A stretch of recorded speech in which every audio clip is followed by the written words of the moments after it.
Martin Romualdez. Oh, yan ha. Ito na lang eh. Ganito yan.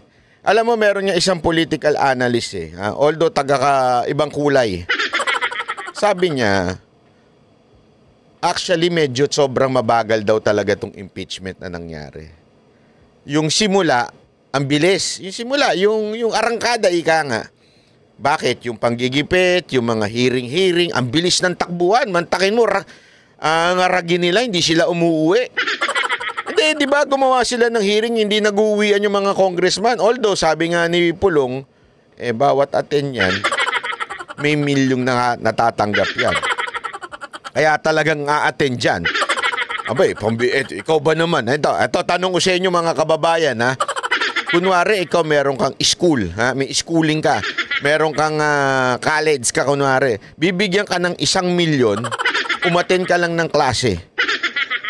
Sabi, maniwala ko kayo sa hindi. Kahit buong araw yung klase, kahit abutin na madaling araw, a-attendan ko yun. Pambira, ang gandang negosyo nun, ha? Buong isang araw, kumita ka ng 1 milyon. Ganon yung biro ni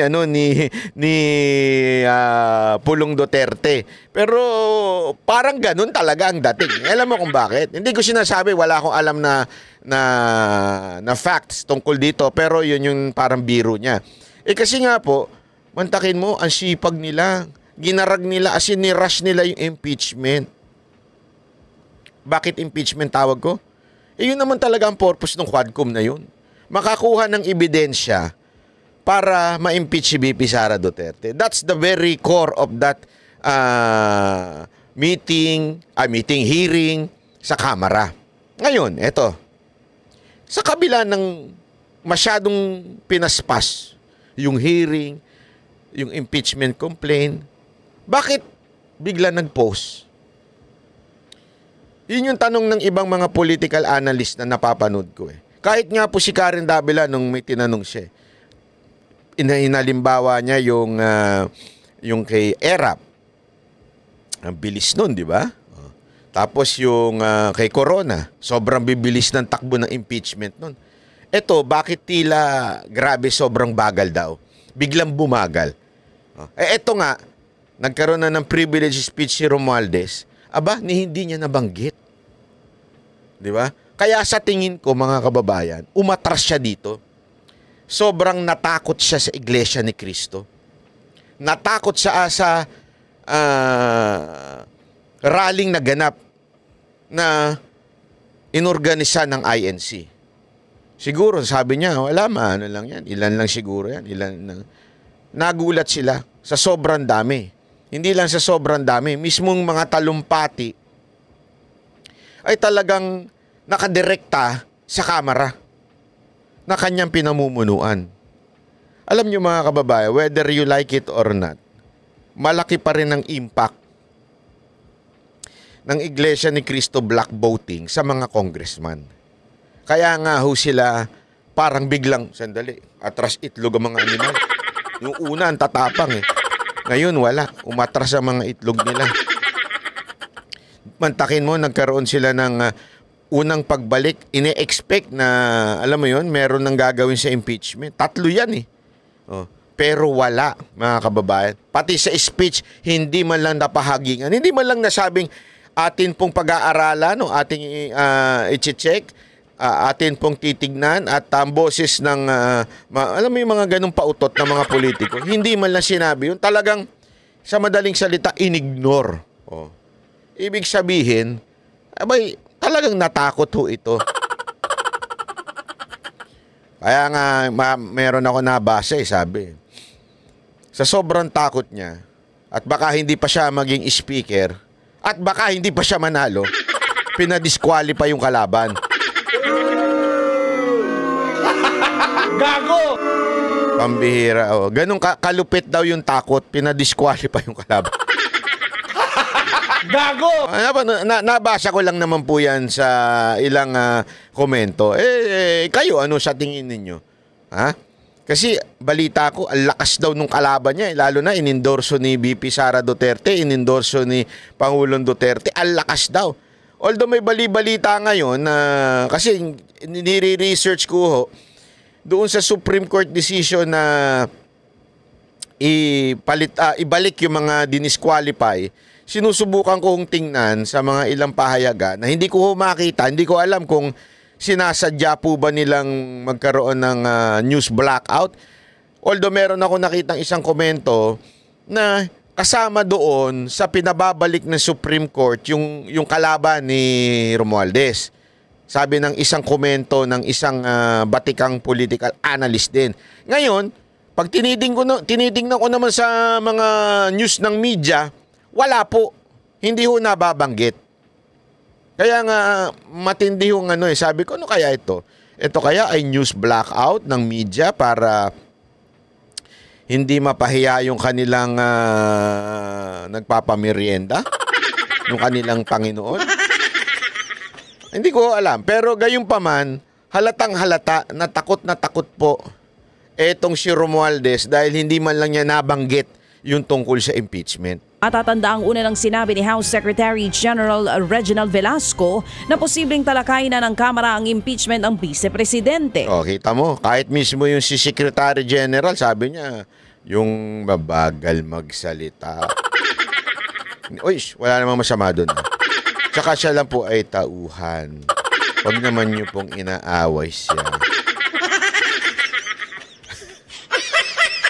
Kasi naalala ko yung isa sa radio announcer noon.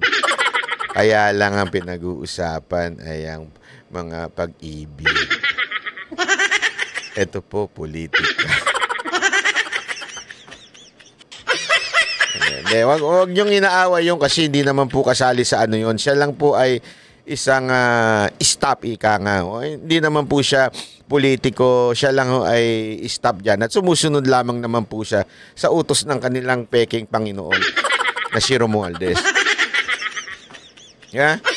Kaya wag mo natin siyang inaano, ha? O anyway, sabi nga dito, kahit siya, sinabi niya na tila dapat ng, alam mo yun, sa tingin niya, pag-uusapan na sa kamera. Pagpalik ng kamera, aba, hindi pinag-usapan.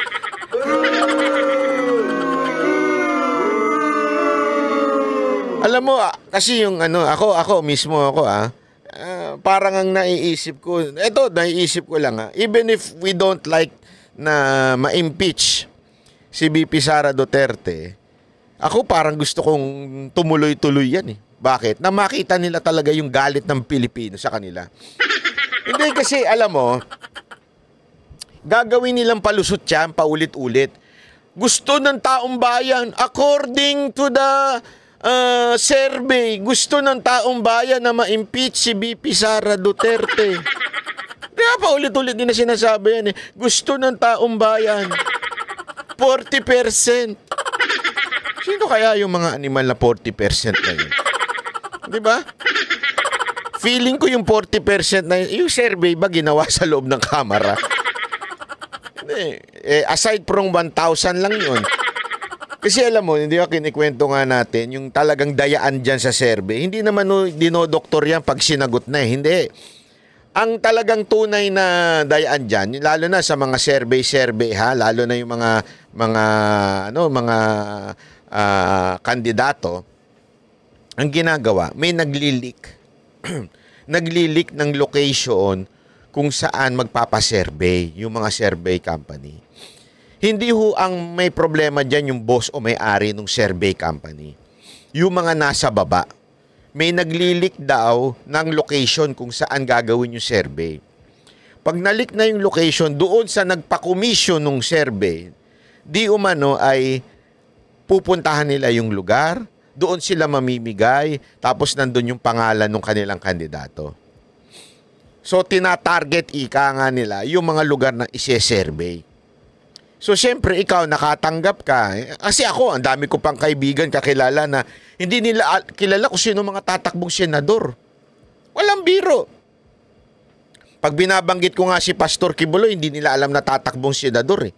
So, pinapaliwanag natin kung bakit magandang si Pastor Kibuloy ay isa sa mga manalong senador. Sabi ko, etong pastor na ito, may bunga na ito bago pa tumakbo ito. Yeah? Pinapaliwanag natin. Kasi marami sa kanila hindi nila alam kung sino-sino mga tatakbo na senador.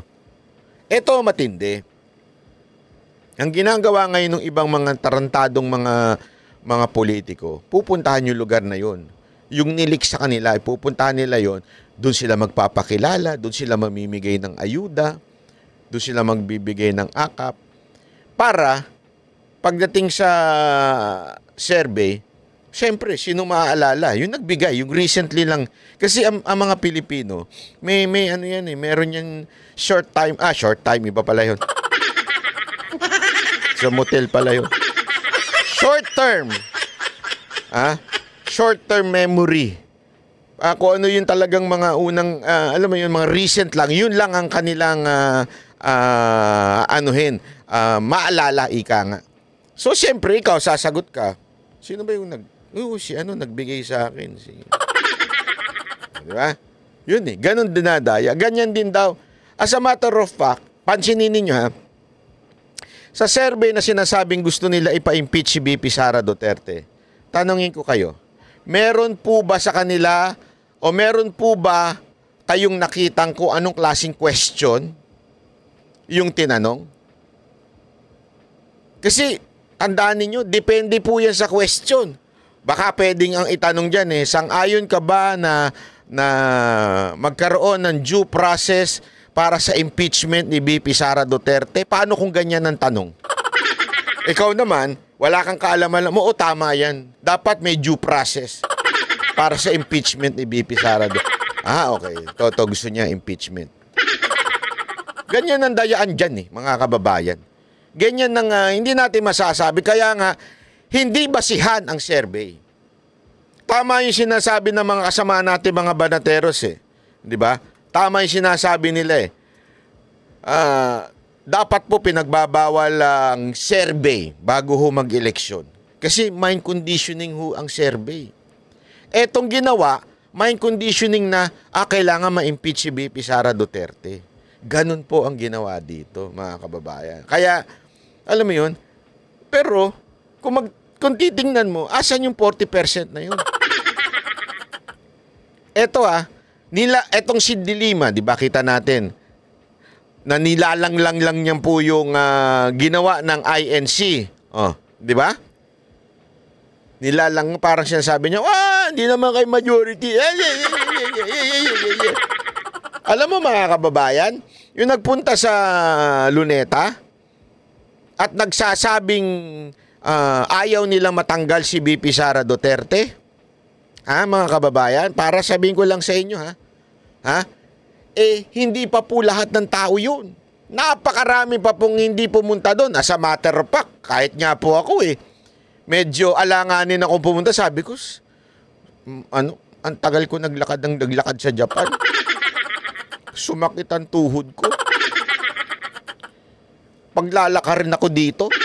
Alayo mula doon sa, I think, sa kaduluduluhan ng Rojas Boulevard pa kami pumarada bago kami makalakad papunta sa grandstand.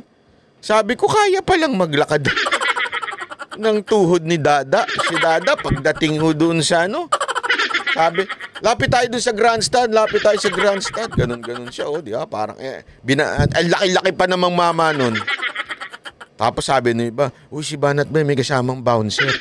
Hindi bouncer si Dada. Ang sama na ugali ninyo, Gago! Kasi nangunguna si Dada Sabi ni Coach Oli, mauna ka kasi masikip yung daanan Para pagkadaan mo, bubuka na. Gago!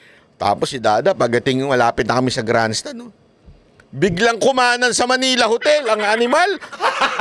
Gago! Ayun, kumain na lang sa Manila Hotel. And then kasi nandun po yung mga, kunwari pa siya Hanapin natin, kasi syempre mga taga SMNI kami, hanapin natin mga kasama natin sa SMNI. Naku. Nagtatapos na, nag-break na yung mga taga SMNI, kumain na sa Manila Hotel. Nasa Manila Hotel, kunwari pa si Boss Dada. Yung pala gusto lang din kumain ng pansit. Yung pansit nila doon, 700